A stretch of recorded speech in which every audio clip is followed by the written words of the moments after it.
How to make your iPhone volume louder. Let's get started.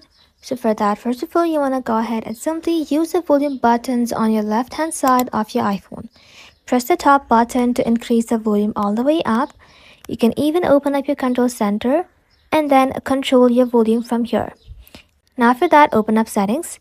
Inside settings, scroll below. Tap on apps. Inside app, you want to go ahead and simply tap on music. And just like that, inside here, you want to go ahead and simply scroll below. Now, simply tap on EQ and then select Late Night. This boosts quieter sounds and make audio feel louder overall. After that, head back to your settings again. Tap on Sounds and Haptics. And under Ringtone and Alert, slide the volume bar all the way to your right. For even better sound, make sure your speakers are clean and not blocked.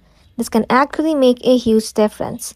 That's it. Thank you all for watching. If this video was helpful, consider subscribing to our channel and liking this video.